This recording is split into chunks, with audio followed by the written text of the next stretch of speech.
Welcome in to episode 69, nice, of Coffee and Chel. It is myself, Sleeves, and Padre. Again, Kesso, he is still in retirement. We'll see if we can convince him out of the old folks' home at some point, but it is just myself and Padre. On today's episode, we are going to discuss, there's really not anything going on in NHL, but we will talk about the NHL 23 World Championships a little bit, and then we'll get into round two. We'll spend another 45 minutes on the Leafs. I can feel it in my bones. So let's start things off with UWs. You watched? I know you did. Yes. It was my first. It was I didn't watch the new gen much. I didn't really care as much, but yes. fair enough. Yeah, it was my first time casting it this year since like the Stadium Series, which feels forever ago. That was back in February.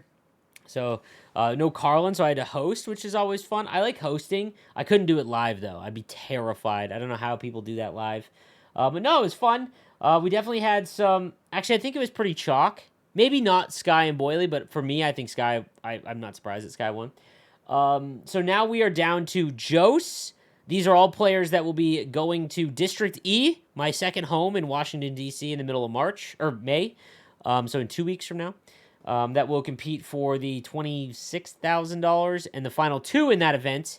So the person who finishes first and the person who finishes second will qualify for the World Finals and take on the best two Europeans. That will happen this weekend in Nashville for those. So we get a World Championship. So we got Jose and Duncan Deli. We also got Sky is taken and why is it drawing? I'm drawing a blank on the last one. CAD. CAD, yes. Okay, so we are down to CAD, CAD, Duncan Deli, Jose, and Sky is taken. I think that those are all extremely good HUT players. I think Sky is taken is probably the one on the tier below if you were going to rank them. But he has got to be one of the best HUT players this year. I mean, the dude's record's like 1,021, and regardless of how much you play the game or how good you are, it's just impressive that you can only lose like 21 games in 1,000 given the state of NHL 23. But he finally like beat the nerves. You didn't watch that, right? You didn't watch that series? No, I just heard about it. Like that he I guess Boyley choked at the end. Yeah, Boyley fell apart. He had the lead in the third game.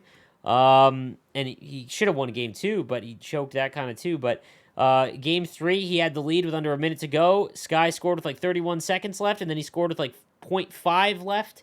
So that was pretty crazy. And I think that was like his first big win. So now Sky, no longer just a HUT hero, in my opinion. I think that he is someone that will probably compete for every esports event for the next little while. So congrats to them. Let's talk about favorites. I don't know how it's going to work. Did Duncan tell you the matchups? Yeah, and he had some confusing logic of why he just gave Jose's win for his bracket. Oh, yeah, because off stream they played for the. Yeah, and he just is like, oh, I don't know. He's They like, played for seeding or something. So he obviously didn't win that. Jose won that. Yeah, so I guess he just gave it to Jose. That's what he said, and he's like, "Oh, it's better than getting the first pick, because I can." I don't even understand what he was talking about. He confused me. So there is a draft for by anyone that anyone doesn't know. So right now they've entered the point where they draft, and Joe's got Connor McDavid, I would assume. So yes, that is why does he not want massive. McDavid? Yeah, that is a massive, massive thing. So again, just to kind of set everyone, so people that don't know how it's going to work now, those four players, they're playing HUT essentially, but it's like HUT cards with versus ratings. And it's not every player available in the NHL. So there's like a smaller list. McDavid is in it. And we saw last year, I think Gren had McDavid. And you notice McDavid with wheels on when you have other like 90 overalls or high 80 overall players. Like it is wild. So yeah, that's an interesting take. The European one, they had the guy in second had Hedman go second, which I'm a little stunned about. But I mean, like it doesn't surprise me that was really high for me. Yeah. But so the draft list will come out and we'll have that. I'm trying to put it together so that it's on HUT Hub. So if you guys want to take a look at who they drafted and where they drafted, I'm gonna try and get that list because that's always kind of cool to look. It's one of the more interesting parts of the tournament. I wish it was streamed. I did a stream for it, I think in like 20 or 21.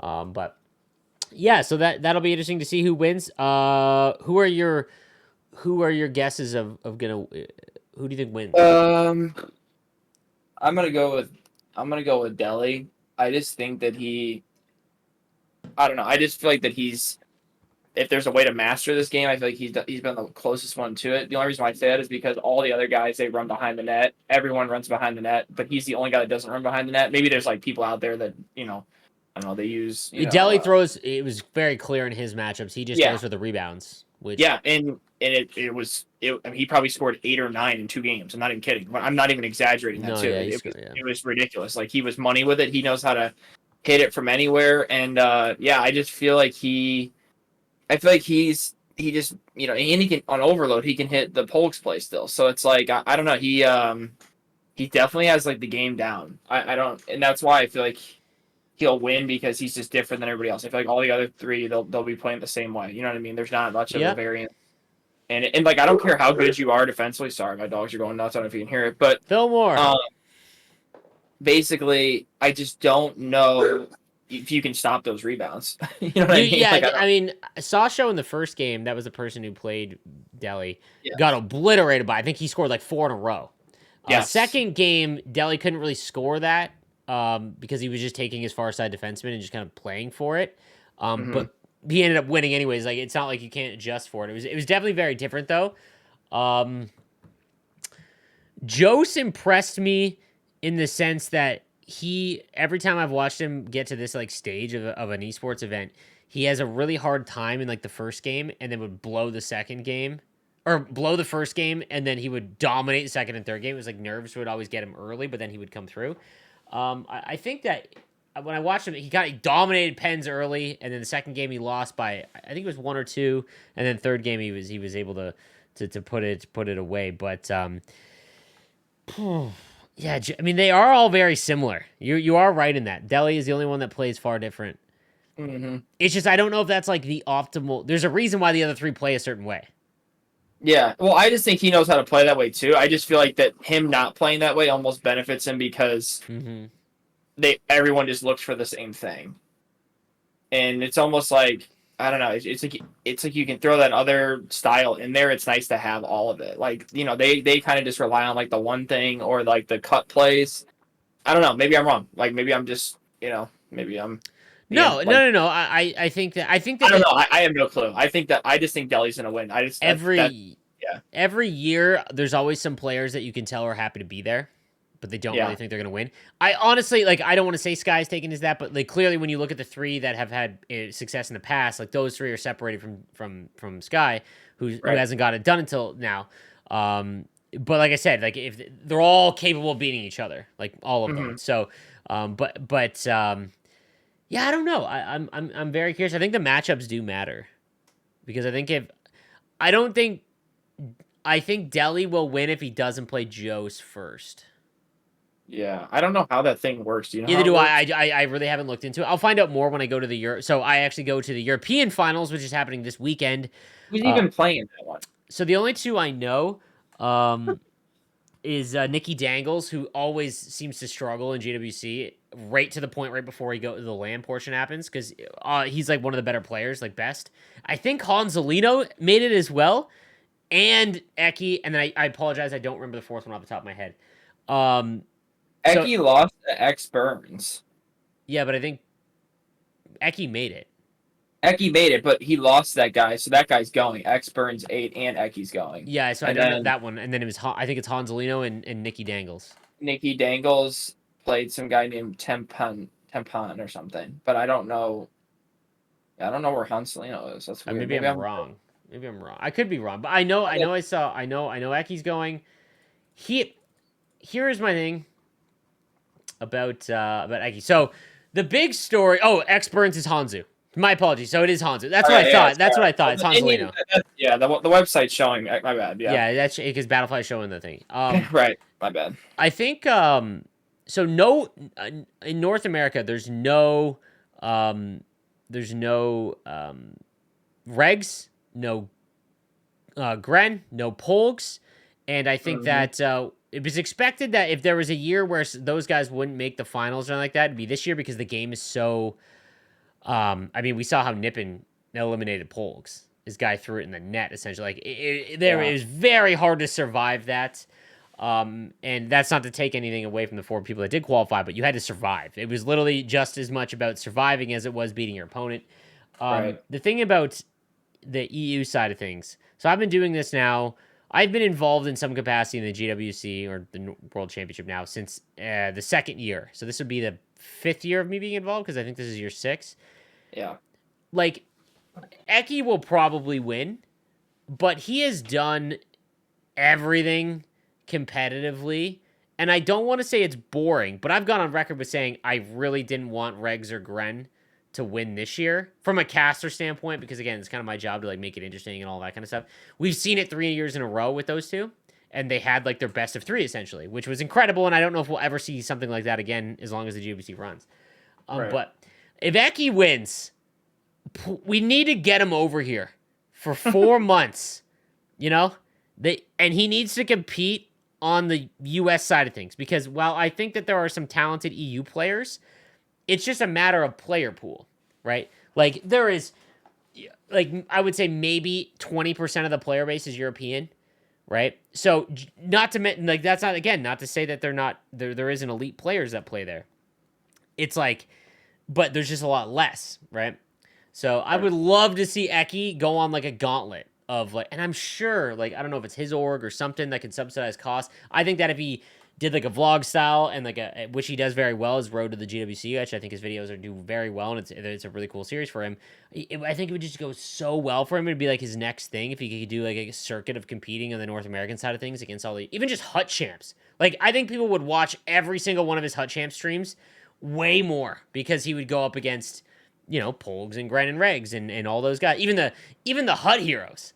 Because there's so many of them that are like insane at Hut, but they just don't win esports events. You want to hear a hot take? What's that? Maybe it's not a hot take. Maybe you'll agree with me. I don't think Eki's a top 10 NA player if he's over here. It's so. I mean, every time I've seen him play an NA person, he does not win. So, but it's always it's usually always Regs. Well, so, he got flooded by CAD. That's the thing. So, but CAD again. And like, who did he lose to recently in Tampa this year? He didn't go to Tampa this year. Or not. That was the year before. It was Polgs. No, it was Joe's. Polgs. It was Joe's. It's Joe's. So Joe's, CAD, and you just named, like, yes, but you named the best ones. He hasn't lost right, to someone. But what I'm saying is like there's so many kids 100%. now that are in the top 10 where like it's like, okay, you could put technically as of like right now, because nothing's happened, you're still gonna say like Regs, Gren, and then from 3 to 10. I know we got Saphir's top 10 player, 15 player list, not keeping that in mind because I don't really buy that list. But, you know, that whole thing is like a crapshoot. But there's so many that are similar. And I would probably put Eki in that tier.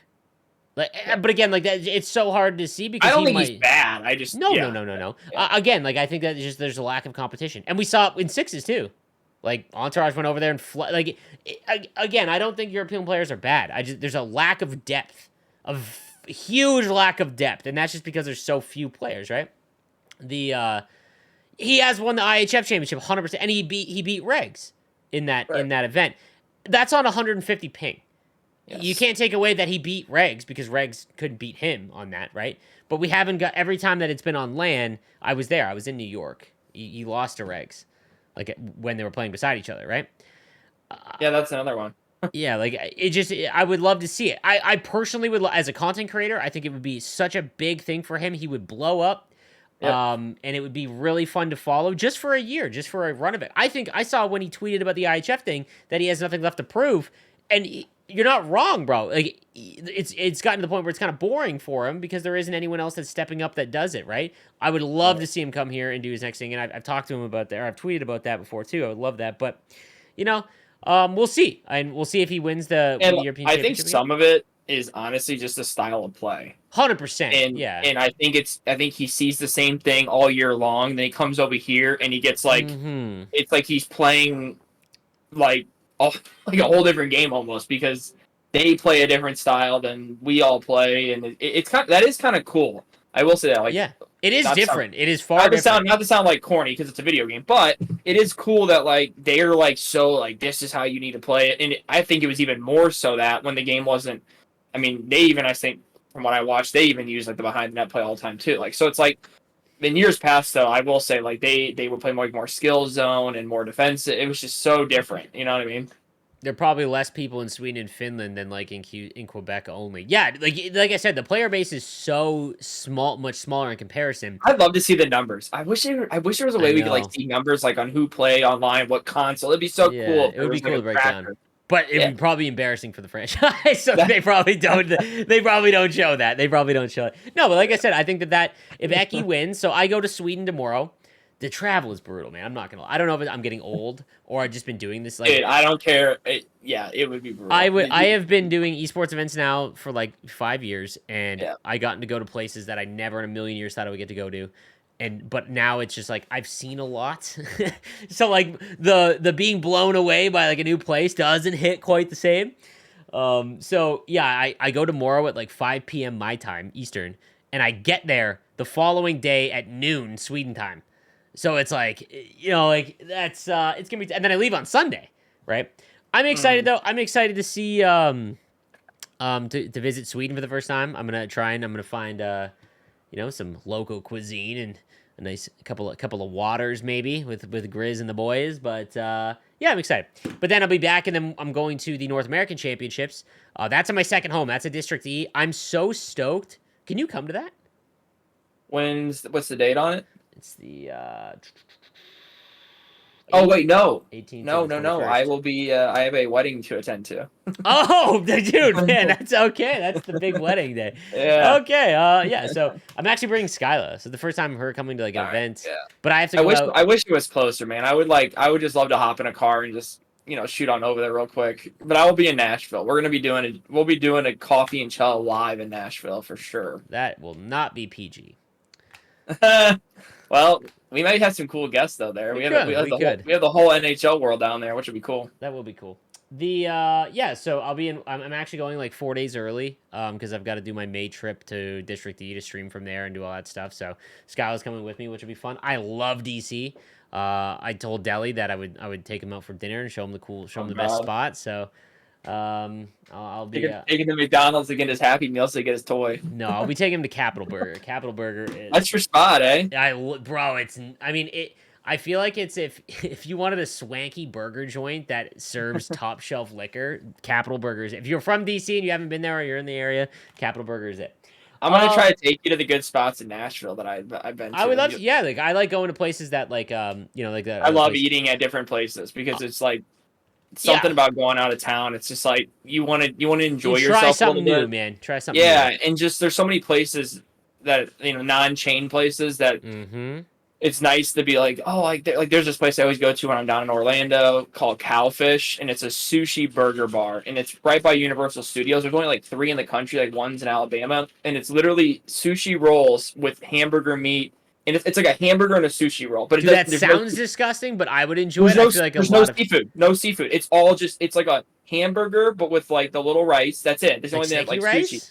Yeah, like she said, it's like normal like white rice. And it's like a little sushi rolls, and you eat it like a like it's just you just like put your fork in, and it tastes like a hamburger. It's unbelievable. Unbelievable. You eat it with a fork. I did because I didn't like. I mean, I guess you could grab it with your fingers and eat, but like it. Yeah, there's not like chopsticks, but it's like there's sushi there. But I got it. And it was like the really big, and like me and my wife were like, we got to go there every time we're in Florida, like in that area. It's just like stuff like that. Like I love like going out to eat, and like Nashville, I always go to Hattie B's, which is the hot chicken place. Like I love that place. It's like super well known, but yeah, like those kind of places, I always just think that stuff's cool. I'm sure like Niagara's got spots like that too, where you're always like, be like. There's a few. Yeah. Yeah. Memphis Fire is like that was on Guy Fieri's place. It is like it literally is a farmhouse. Yeah. It's literally like a farmhouse that they like made a restaurant, and it's just unbelievable. Well, when I go up to Niagara, is that Niagara you said? Yes, sir. Yeah, I'll because like eventually like I want to take my kids up there because that like the Niagara Falls is like before you die, you have to go see that. It's running water, brother. I know. I lived in my life. I got you. But that's what I'm saying. It's like the arch. Like I feel like everyone should be able to go up the arch. Like just experience like everything like once. That's it. You know what I mean? I agree. Fully buy that. Speaking of, before we get into the hockey talk, confirmed that dude, the MLB video game has made me obsessed with baseball. Talked a little about this. My Red Sox. I haven't been this into them since like 2013. And oddly, this team feels like the 2013 team. Like they're just like a bunch of scrappy I don't Mhm. know. Anyways, texted Pete this morning, Pete Blackburn, Yeah. and I'm going to Boston for a 3-game series in June, which I'm excited with. But I'm gonna bring my Oh, that's wife cool. because I've been to Boston before twice, and I love it there. But I wanted her. I've always said that I've always wanted her to experience. She can't fly, because Yeah. she's in her third trimester. But we're just gonna drive it 7 hours. I would fly, but it's like $600 Canadian. Dude, I couldn't believe how much this trip is. That Unbelievable. I'm going to Atlantic City and like I said, I had to get a rent a car to drive. It's ridiculous. I Dude, can't believe how expensive everything is. wow, yeah, like so it was just absolutely absurd. So I'm like, no, 7 hours, I can drive that easily. So we're gonna drive down to Boston, stay there for a 3-game set, against the Rays, which kind of sucks because the Rays could absolutely beat the brakes off the Red Sox. But night game at Fenway Park. Even if you are not a baseball fan, that is an experience that all sports fans should see at least one I time. want to go there too. Yeah. Have you ever been to Fenway? No, my dad and I have talked about like doing a little trip up Oh, there, just dude, like just a night game when they start yeah. blasting Sweet Caroline under the lights. It is a euphoric experience. Okay, let's discuss the NHL playoffs. It has been a minute. At the Yeah. time of our last video, were the Leafs up in the series? What was the date? Hang on. We Were did. they? I thought we did it the night before the series started. It might have been April 26th. Would have been last Wednesday. So I would have Uh, already gone to a game, I think. It's probably 1-1. It might have been 1-1. maybe. Actually, no, it Yeah. would have been after game one. It would have just gotten the doors blown off them, I think. Oh, maybe that was 2 weeks ago. I literally think we did it the night before it started. Like, because I remember we like made a point almost like, oh, let's try to do it before it starts. Yeah. Either way, whatever. Yeah. Yeah, anyways. So thoughts on the Leafs advancing? I We'll start mean, there. we both I think predicted it. I think I said in 7 or 6 games. I said Leafs. I didn't really. I'm like I I did already say said. 6. That is when I got Yeah. absolutely correct. I've Not already said very like a many. million times. I didn't want them to win, but I mean they won, and I think we all saw why I didn't want them to win afterwards. Even you were like, okay, I got my mute button out on Twitter today, like it's getting a little much, and I'm like, yep, and like I don't know. I mean, good for the diehard fans, people like your dad and I texted that people. pic. I texted that picture of my old man fucking with a Yeah, bush just light, sitting just there. just covered in his blue in his But Maple Leaf stuff. and I'm even happy for like people like on the like that are part of the team and stuff too. You know what I mean? That have been dealing with like because they're not like I don't have any issue with any of the players. It's just like the corny stuff with the fan base. Like and like the only thing I guess corny that the team did was like the like what was it like bringing in another case of Budweiser? It's like good lord, like what is this? It's the first round. We popping champagne bottles while we're at it too. Yeah, like so, But like that. I was really like thinking about this again. I have such a unique experience because I live here, but I'm not a hmm fan of them. So like, well, like the pain that they've gone through, I have not gone through such pain. yeah, Um, so I think Merrick is the one that I listen to a lot of Sportsnet. Just again, I'm from here, so I think Merrick brought this point up that or it might have been Bourne or Kipper.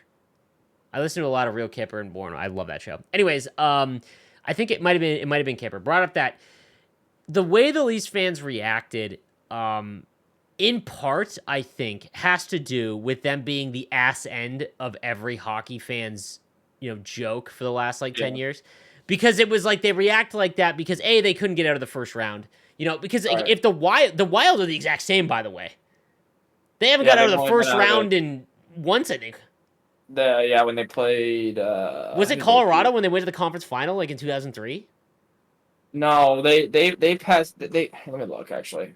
Keep going. No, I'll Yeah, tell so you. like they don't get out of the. I mean, like so their fan base They beat the is. Blues. Oh, okay, yes, they did. They did beat the Blues. Yes. That's okay. That's That's why what you it why you remember that. How long ago was that? It was in 2014-15. So And like they also beat Colorado in 2013 and 14. They lost to Chicago that year. okay, so since 2015, that's Mhm. 8 years. They have not been out of the first round. So they're coming up. Like that's technically Yep. close, right? However, you just see how big Toronto's fan base is. And Right. we're both fans of teams that have very small markets. And I don't even get to be around them, which sucks, but like that's just Right. I chose that.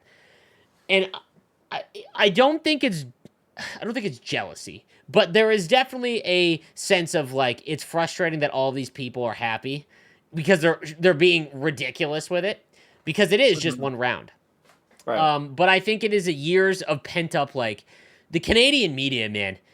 I pay attention to this a little bit more just because I went to school for it and like I like seeing how the media like narrates and drives narrative because I know that's like a huge part of it. And the Leafs are everything. Like and when you have a fan base that is so roller coaster, up and down, like they hate their team, love it, whatever, and they just can't get out of the first round, and they are literally the joke of every other franchise for so long. I think that's why a little bit why you get that reaction. I think that on the last podcast, I literally said I hate Austin Matthews because he never shows up. He is a point per game player.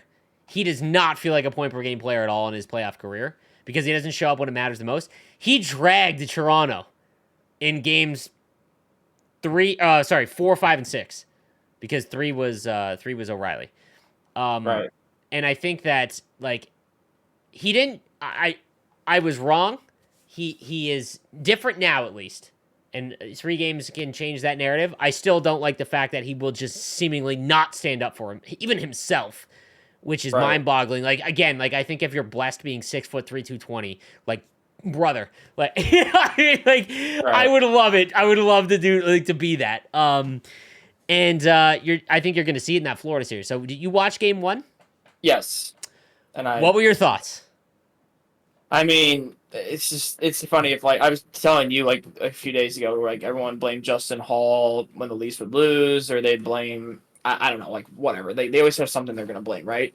Well, now it's like I see the narrative is what were they blaming? Oh, they're blaming Bobrovsky for playing good, and he's been so bad for so long. I'm like, what does that even mean? So I want to point that out because I thought you were gonna bring this up. That is what I mean by the media and their narrative, because like again I think that like the Canadian media drives, they need to put a blame on something to put a focus, and then they blow it up. Like like that tweet from Sportsnet about Hall being on the ice for 14 of 17 goals, 5 of them were on the penalty kill. Right. So like you know what I mean? Like, don't wrong. I don't think he's good. Like that. He's not good. He definitely should have sat, and I think that was the right move. It was kind of stunning that he went out and Gustafsson went in, but like again, like you see that the media drives that, and then fans like they can't do anything. Like we can't do anything as a fan. It's television. We are literally watching a television show. So we latch on to whatever the media wants to say, and then it blows up, and then it becomes like just an insufferable topic, right? Oh yeah. So like the in Game 1 of the Florida series, I said last night on my stream, I think that they will win the series in 5 games, and obviously that doesn't look positive now, but I said that I really wish they would have started on the road, because for whatever reason, whether it's the corporate quietness or just the pressure they still feel at home, because it's like I went to Game 1 and you could just like, I don't know if players feel that because I haven't spoken to a lot of players. You might know more about this, and again, they even if they did, the players that play for St. Louis probably feel it differently than they would if they were in Toronto because of like the media there, right? I just feel like they're the only team I've ever seen that is legitimately just the first 10 minutes of a home game they can't handle. And I don't like it's so like the first 10 minutes of their home game they got pressed in by Florida. Like it looked bad. And Samsonov, to his credit, I think he was fantastic in Game 6, and I think he saved them from it being 4-0 Florida in the first period. Yeah. Like there was breakaways, 2-on-1s, like he was incredible. So while Bobrovsky's getting the highlights there, that first period was brutal and could have been way worse. That being said, I think Game 1 of Florida and the Leafs was the first time they've outplayed their opponent since Game 2 against Tampa. Because I don't think they outplayed Tampa in any of the games that they won afterwards. I think that they came back, which is something they never do, but they didn't decide to push until like the final 10 minutes of the third, and it just worked out. I don't know if Tampa just got tired. But the second and third period, they killed Florida.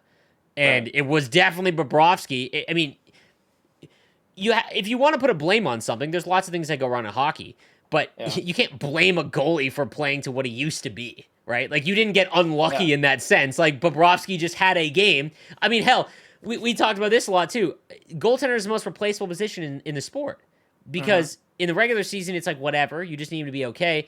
But in the postseason, like, Akira Schmid, like, he just eliminated the Rangers. It's just confidence. Exactly. Like all these guys are good goalies. There's not. It's not the old days where like the backup goalie is just the guy with the towel around his neck, and you don't want him to ever play. You know what I mean? Most teams, their second goalie is pretty good. And I remember hearing a thing about I don't know if this was, I don't know who I was talking to.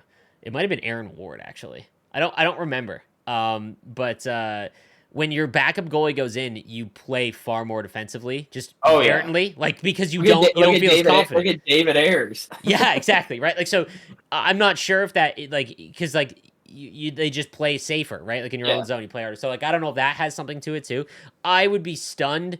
I mean, after game one, he's probably not coming out, but like I wouldn't be surprised if Lyon comes in at some point. The thing about Toronto is that their big guns all performed in this first. I mean, dude, like I don't know if you saw the point totals for the core five or whatever you want to call them, but it was nuts. And their bottom pieces were really really good too. I think at some point Florida's just gonna. It's a different team than Boston because Boston didn't have their full complement of weapons. Bergeron literally had a broken back. And Krejci is out. Like, so while that's not an excuse that Boston was the best team in the history of the sport almost, but they still weren't like Boston. I think is still a little bit more offensively challenged if you take some of those guys out. Toronto is a much more offensive team, but they just play worse defensively and they all of that. I think that there's gonna come games where Bobrovsky lets in 7. Like I think that's in the cards as well. So we'll see. They also take way too many penalties. So for Leaf fans, I'm not surprised they lost game 1. Like I said, they play awful at home. I think it would have been better if they would have started on the road. It wouldn't surprise me at all if they're up 3-1 after 4, just like they were in the first series. So, who do you think wins the series? I think Florida does in 6 games. I think Florida. I wouldn't want to play Florida. I'd rather play Boston just because of what you just said with the injuries and the narrative thing, though. Florida, though, but I wouldn't want to. I don't know. Florida. They have this. Everyone forgets this. I've been telling all these people this. They won the President's Trophy last year. Like, they were nasty last year. This year, it took them a little bit to gel. They had some injuries. Duclair was out. The goaltending's been weird because Spencer Knight took a leave of absence. Like, there's just so many different things. I feel like Florida didn't get any credit just because it's like, oh, it's Florida. Oh, it's Florida. You know what I mean? And Florida's been like that's the thing with like Boston. Everyone's like making fun of Boston. Like I get it. Like they're the best team ever. That's a joke. That's unacceptable. You know? I agree in the game. But I'm saying if before the series, I said to you on the podcast, like I think I might have even said like Boston in 6 or 7. Like because I said Boston in 6 because Florida's going to give them 2 games. I could see Florida beating them. I did say that, but I said I think Boston will win. Well, little did I know like Allmark could be hurt and all this stuff. But I'm telling you, like Matthew Tkachuk is that big of a deal to have. Their style of play, if you just like look at their lines, they are so well balanced from skill to tenacity, toughness, grittiness. They're very playoff hockey players. Barkov is the most quiet, Selke like winner at. I mean, he's playing second line technically because Bennett and I don't know. I think like everything's kind of coming together. If they can just get the saves, I think they're gonna beat them. I really do. Like that forward check that they have is ridiculous. Like I said, I think everyone forgets. They won the President's Trophy last year. Then they lost the Tampa, but everyone forgets about it. I'm telling you, that team is. I don't know. That team strikes me as like a team that's like they're gonna end up in the Cup final somehow. I don't know why. I actually think that New Jersey is that team, which I can't. Actually, I wouldn't mind because Meyer would be that would net me a first round pick for the. Yeah, we'll see. I mean, it's it's a long way away, but it's the same, like in the West. I don't see like a. I mean, I guess you could say McDavid in them, but it's like I don't see like a clear cut type thing where it's like that team looks like they're really hot. I mean, maybe the Kraken a little bit. They look like they're hot, but it's like Kraken remind me of Vegas, where like eventually you're gonna run out. Yeah, because you don't have anyone you can depend on. Like, you know what I mean? Like it's all by committee. But give me a game where they actually get down by 2 early, and let's see how because they just keep scoring first, like every single game. But we'll get to the West in a second. So I still think Toronto wins the series. It has been very interesting. That one of the things I was talking about on Twitter was that like it's cool to see Toronto in the playoffs and there's no narrative. I mentioned this like they can't get past the first round, so they lose a game and that's all you hear. And then it would have been like, oh, now they play Boston, they lose a game to Boston and they can't beat Boston ever, and it's like that's all you're hearing the whole thing. Now it's like a complete. It actually felt with the way they celebrated, and again over the top, but I understand. It felt like this was the start of the playoffs for them. Like, it legitimately felt like the first round for the Leafs did not exist. It was like a prelim that only they had to play. But, yeah, I still think that I don't have any faith in Bobrovsky staying like that, the way he was. Even in the Bruins series, he got there was a couple games. I don't even know if he needs to though. That's the thing. Like I think the depth of Florida definitely. I just think if he's good, he'll be fine. I think the style of play that Florida plays, I think it's going to give the Leafs trouble. We saw it in the second and third. Like the second and third was all Leafs. And I thought they looked tired. Florida after the first period, I thought they looked tired. Yeah, they did. So it's like I don't know. I don't know. I just think people are underestimating them. I really do. Like I think people are definitely underestimating them. People are too hung up on them sneaking in the playoffs. They assume that it's an easy win. You know? Yes. Yeah. If people think Bobrovsky's like this dog crap goalie, that's because he makes $10 million. Well, that's fine. But I mean, at the end, he's still. But Akira Schmid is still looks like the best goalie in the playoffs right now, and that's clearly not the case. So yes, I get your point. It's just I don't know. It's everything changed. I mean, like Dwayne Rolson back in the day. Did anybody think he was going to take a team to a cup? Like at the age he's at? No, it's just I don't know. It's just stuff like that. The Stahl brothers look good in Florida too. It's crazy. It's great. The playoffs are so great in hockey because like there's so many random moments. And it's all just like always old dudes. Like it's all the guys you forget about. Mm-hmm. Like Zach Dalpe scoring one of the biggest goals in the playoffs, and he hasn't been in the playoffs since 2013. Crazy. The last thing about this series, I would 1000%, and I would love for Leaf fans to reply to this video. You would trade Matthews for Tkachuk. I would 1000% trade Austin Matthews for Matt Tkachuk. Would I do it? Yeah. Not if you were starting a franchise. If you were the Toronto because a center is more important than a winger, 1000%. But because Tavares would just go back up to the first line, like. Oh yeah. I've done it. Yeah, if you were the Toronto Maple Leafs, you would trade Austin Matthews for Tkachuk, and let me know if I'm completely off base and all of that stuff. I know that he scored 60 points, but up until this point, he has not had those big moments in the playoffs. And as you can see, there's only like 2 players in my opinion that can take 3 that can legitimately take over a playoff series, and that was McKinnon, McDavid, and Draisaitl. I think those 3 but we just saw Matthew Tkachuk legitimately dragged Florida through Boston, right? And that's pretty incredible. He is a winger, so I get that they are a lot less value than a centerman. But again, it really frustrates me that Austin Matthews just does not stand up for himself ever. But nonetheless, Game 2 is tonight. Tomorrow night, and I think they win. On to Devils against the Hurricanes. Man, the Rangers. We talked about this, that like it's hard too many new cooks in the kitchen. Hockey requires a mass amount of chemistry, and I think the Rangers just did not have enough time to gel. Dude, did you see a report that there was apparently fights in their locker room? In whose locker room? The Rangers, after one of their losses. No, I didn't see that. Who said that? I don't know. I saw it on Twitter, and then it was one of the one of the team reporters.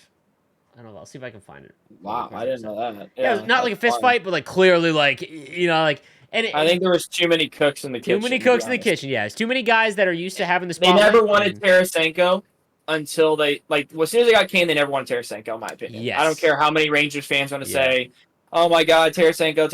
Okay, take away the nameplate. Like, I told Rangers fans, I'm like, I would sign Kane over Tarasenko all day long because I think Kane ages way better the way he plays. I think they just saw the top end of what Vladdy is going to be for them. He's all motivated, excited. It's a new thing. Agent? Yeah, he's a free agent. So is Patrick Kane. But the free agent class is really weak this year. I didn't think they were big free agents. It's a lot of older players. It reminds me of that Opozo. Ryan Graves and Severson on the back end are going to get paid because there's not a lot of These are the years where you make mistakes. Yes. Like the Opozo one where it was like the insane amount of money. I would love to see. I just know that he's one of the famous ones. I can't believe he played out his contract. Oh, that year it was like Opozo, Troy Brouwer, David Backes, Milan Lucic. There was an Islander. It wasn't Lee, was it? No, it was no. Andrew Ladd. Andrew Ladd, yeah. And they just got insane amounts of money. They were off. It reminds me of that, where like those. There was nobody good besides, I guess, nobody. There was really none of them played good for their teams. I guess, literally none of them. Yeah, it's crazy. So that'll be interesting because there's not a lot of help for like teams that have like big cap things. So, I think that the Canes, were they healthy, would piss pump the Devils in 5. Maybe lots of people are still predicting the Canes for some reason. Dude, I would love the Canes. Like I said, I've been there. I got to see an arena. I was blown away by their fan base, and that team is one of the best defensive built teams. And I think that their goaltender tandem is like very underrated in the way they play. But they are very similar to the New York Islanders now. When you take, they weren't a crazy offensive team, and you take away their two of their best scorers, like it should like that's not enough easy to overcome. So it sucks. I think that the Devils win in 6. Okay, yeah. What to make of this one? I'm gonna say I would take Carolina in 5 if everyone was healthy, but I'm gonna take Carolina in 7 because I don't think Schmid is gonna be like this solid the whole time. You think we see Vanecek once in the series? Yeah, I'll say yeah, because I don't think it's like enough equity where it's like, oh, we can't take him out. You know what I mean? He's been. I mean, it happened in the Rangers series. They took him out, and Vanecek. Yeah. So that wouldn't surprise me at all too. Although I think he bought himself a little bit of real estate with that shutout against the Rangers, but I think that had more to do with the Rangers being bad. Dude, what happens with the Rangers? I think I have a weird feeling like, did they give up on Lafreniere or Kakko yet? That's an example of like the Rangers and the Devils are an example of what happens when you have to get lucky to win the lottery, but you have to get lucky when you win the lottery. Yes. Like, and you can easily see what happens when you don't, like, you know what I mean, the year that it happens. Because dude, the Devils are gonna run the Eastern Conference for like 4 years, bro. The fact that Hughes and Nemec haven't seen the ice yet, and they're gonna have them at under a milli for 3 years, like they're gonna like unless they make some really bad signings or a bad trade chasing stuff, even if they just stayed status quo, like they are going to be a force for a little while. So, but yeah, so you're saying Hurricanes in 7? Yeah, just I like that. I like their back end better, and I like their goaltending better. And like I said, I'm not sold on Schmid yet or whatever Schmid. So it's we'll see. I mean, maybe I'm wrong. Maybe the guy just keeps winning. You never know. Yeah. Okay, let's move on to the Western Conference. Seattle over Colorado. That is, I think when you look at it, it's not as surprising because the Avalanche are a fraction of what they were. But I still, even when Seattle was winning games and made it like 2-2 and 3-2, I still had no confidence in them winning the series. But they are. Yeah.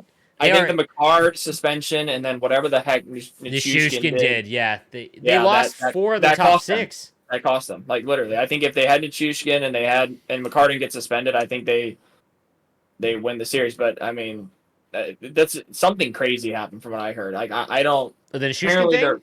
Yeah, they said they're really that's mad. really bad. Yes, I asked somebody about it, and they said that the team is just really mad at him. And I'm thinking, like, what in the world did he do? You know what I mean? Like, obviously he did something bad, but I'm just like, I'm wondering like what it is. Like, because I'm thinking, oh, here we go. Are we going to get out of that contract now? Because that's what I'm thinking is about to happen. Because they're in cap hell pretty soon with McKinnon kicking in, and then like McCarr, like all that stuff, and Landeskog. I mean, I think they're going to lose Girard. They're going to lose one of those defensemen. They're going to have to. Yeah, they're going to lose Girard. Girard's going to be who they lose. Yeah. I honestly think though, if we haven't talked about the Lightning a little bit, but I think the Lightning and Avalanche both getting an early summer, and now that they can get back healthy, it would not. I'm willing to bet that they would both make the conference finals next year. Yeah. Maybe. Yeah. I don't know. Like, they're just both too good of a team. Like, no Landeskog is massive. Like for the Avalanche. Like, I don't know. I think what that happened with what's his face, Landeskog, just long term. You know what I mean? Yeah, that's true. I mean, he was almost a Kraken. Yeah. That's wild. Yeah. So good for the Kraken. They win game 1 too. Like, just what. I honestly thought they would lose in, like, again, I said a lot of 5-game series for some reason. I thought they would lose in 5 to Dallas because Dallas is not top heavy. They are like roll as many lines, and they have probably the best goaltender left in the playoffs. Okay. Yeah. I think Ottinger's the best one. Yeah, he had a rough game last night. He did. He was not good. Man, my boy Pavelski, he knows how to tip home the big ones still. Yeah, now they're like, oh, should we put Pavelski on the first line now again? Probably. Yeah, that would be, Mason Robertson has been kind of invisible. He has been. So what do you think of the rest of the series? I think Dallas wins. I think Dallas in 6 now. I think it's Dallas in 6 now. I think winning in Seattle is actually very difficult to do now. Yeah, I mean, they have some crazy fans in all their sports. Yeah, true. The yeah, onto the last one. Oilers and Kings starts, or Oilers and Kings. Oilers against I'm the. excited to watch this. Dude, it's funny because no one knows this because you don't talk about it enough. But I know it. You love Vegas as much as I like Toronto, and I'm And just vocal about it. Well, part of it's just like Petro. It is Petro. I get it, but I know you because we talk about it, and when the nights come up, I love their their team. It's like whatever, right? Like I told you this too. Like with the Blues, like I grew up a Blues fan, loved Blues, but gotten kind of jaded towards it the last like say 5 years, 4 or 5 years, whatever, since the Cup. And it's like my fandom has changed completely, right? Like I was always like super into it, but now I'm at the point where it's almost like I cheer for the guys I know and I like. Mm-hmm. And it's weird because it's weird to say that because it's like Petro's like one of my best buddies that still plays, I feel like, in the NHL, and I like root for him. And if the team does good like that, that means he's doing good because he was awesome in the first round. So it's like I'm kind of cheering for. It's just fun when they're like good too, like the whole just like playoff games there. Like I can't wait to watch like the game there tonight. Like I sit there and I stay up late and it doesn't feel like it's that I'm like, oh well. All right, confirmed Vegas Golden Knight fan. There you heard it, folks. Don't let him give me any more shit about the Leafs. He's a Knights fan. Well, I told you I'm a what is it? Hashtag time to hunt fan now. I'm just trolling Twitter. It's just so much fun. People are so easy, by the way. Can we talk about that too? People just on Twitter how easy it is. Dude, like that's so about the Leafs. Like if we can go circle back to the Leafs here, Leafs fans, boys, you guys ask for it. Like, you just do. Like, again, I want to see the Leafs win a ton. I was yelling in my living room with my old man when they won, and it was great. Those are good moments to have in life. But goddamn, afterwards, you ask for a lot of it. You do. You ask for it. I figured out your like the way you're operating. Like I told you, I'm reading you like a book. I'm like you're getting the clickbait going. You're getting the people riled up. I like to have interactions. I like like it. I like it. I'm not sure of you. I think it's awesome because it's funny and I laugh at it. A lot of it has undertones of like not liking the Leafs. Well, you had a funny one, and I texted. I can't remember what it was. Oh, you had somebody like you've had some good ones lately. There was one where I was like, dude, does it feel like you're overreacting a little bit after the first round? It didn't come come across the way I wanted it to, so I deleted it. But also. People giving you shit about deleting tweets. If there is nothing more. Hang on. I want to say this because I do it. We're done with the NHL playoff discussion. We're talking about just like stuff. In general, like as someone whose Twitter account is like a part of my business, there is something I've learned is that when you have someone, let's say, that is like important that wants to reach out to you and they go and look on your Twitter profile, there is nothing more cringy to me than live tweeting because it in the moment, it makes sense. So you can have a conversation. But the way Twitter works is that once that thing you're live tweeting ends, it makes no sense if you go through your timeline, right? Yeah. So I delete all of my tweets that I've like been live tweeting, unless it's a statement thing about, something that's going on. Because I want to bring that up. Someone was giving you do delete tweets. Saphir was giving me grief because Was it Saphir? Yeah, so like okay. You were giving it to him though. He's a Leaf fan you're trolling. I call them the highlight/playoff Leaf fans. So they don't watch the whole regular season. Mm-hmm. They peep in for the cool goals that Matthews scores and all that kind of stuff, and they tweet about it. And then the playoffs, they're like every single. I mean, you've seen it. Oh, like goal! Oh, what a hit! Oh, like every single play. Okay, we get it. I was teasing him because Charles Ferris, Nip and Biscuits, Rangers fan, just lost his series. And, like, the last thing I think a guy after his team loses, he wants to hear is somebody trolling him. And I guess he texted him and asked him if he could troll him on Twitter. I didn't know that.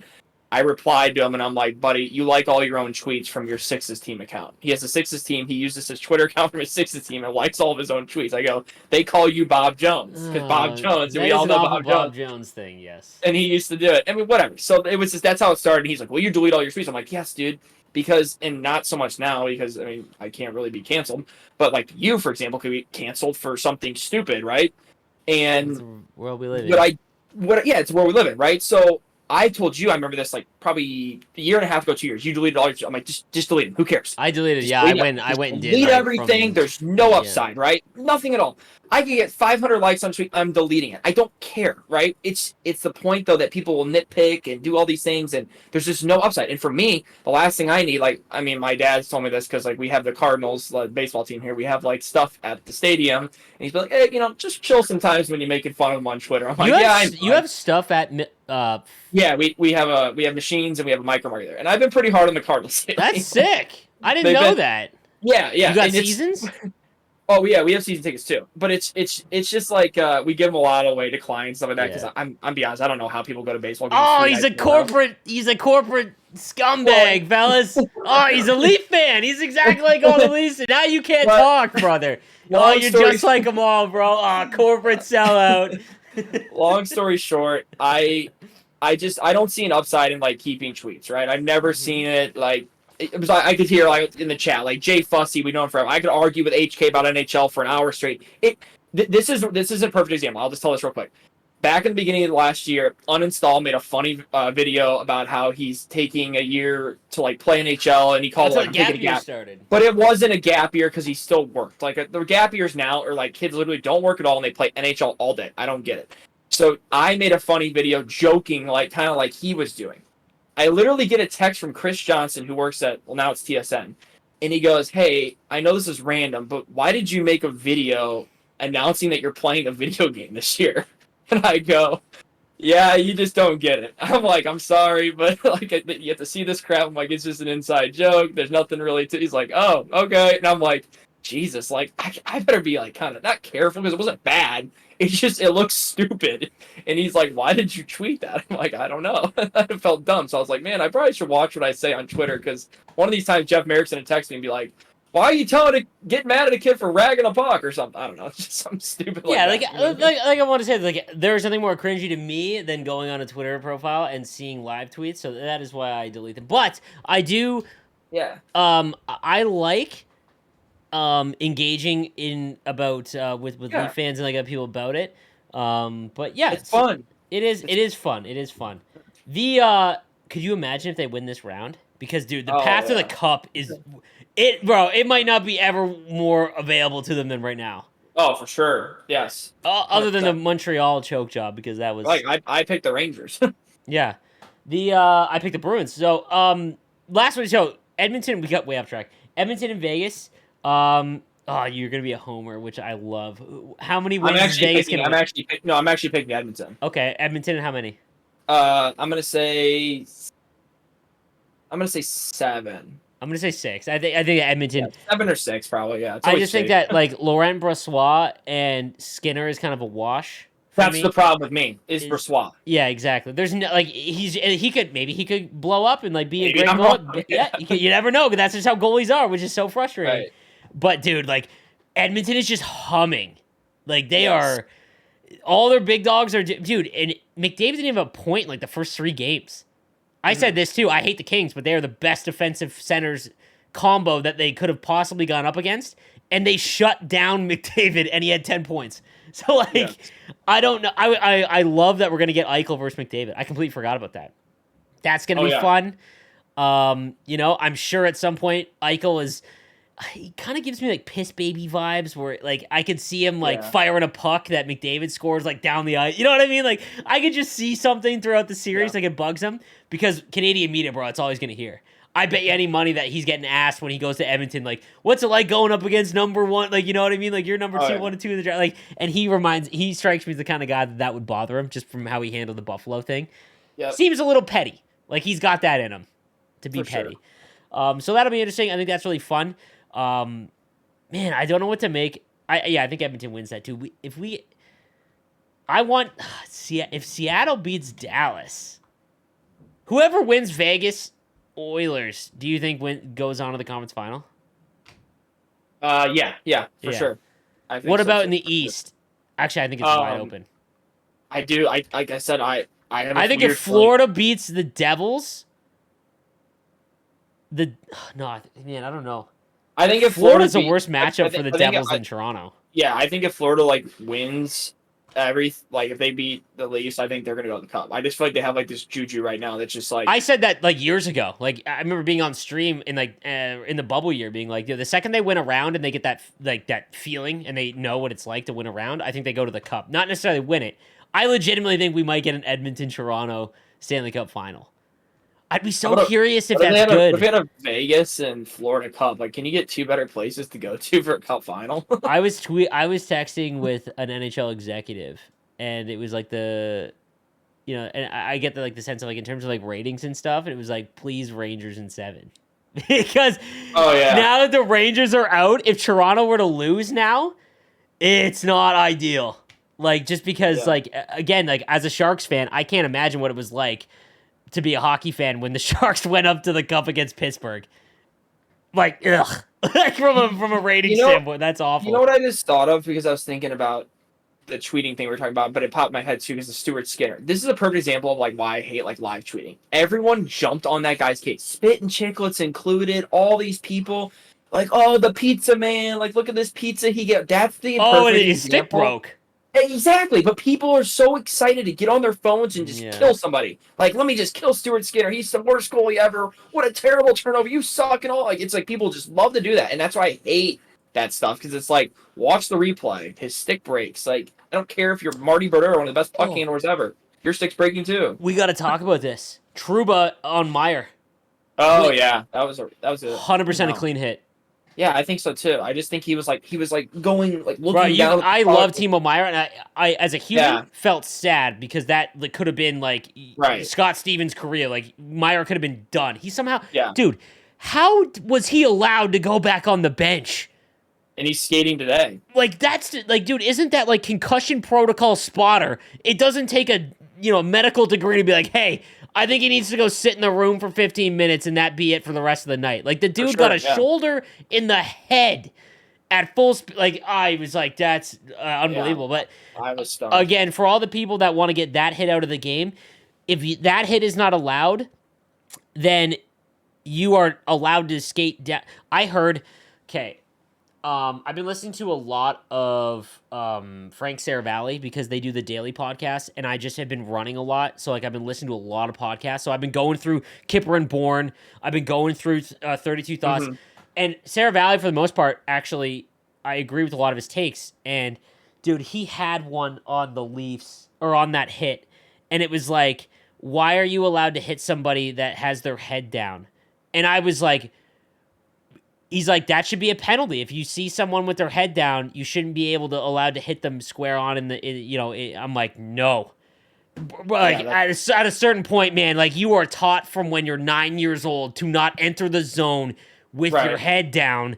Right. And I think Trouba, he's so damn big, which is part of the problem. Yeah, like, you know what I mean? Because if that is Makar and he's 5'11", that does that, it's a much less, but he is the master of toe in the line, of he's dirty. The modern day Scott Stevens. Yes, of toe in the line, of clean and not clean, and because he's so big, you see the wreckage. Right. And that's dude, I love Timo Meyer. It actually made me sad seeing it, but like you can see in the clip, he goes between three guys and he looks down at the puck. Dude, like, you've got a 6'4" freight train.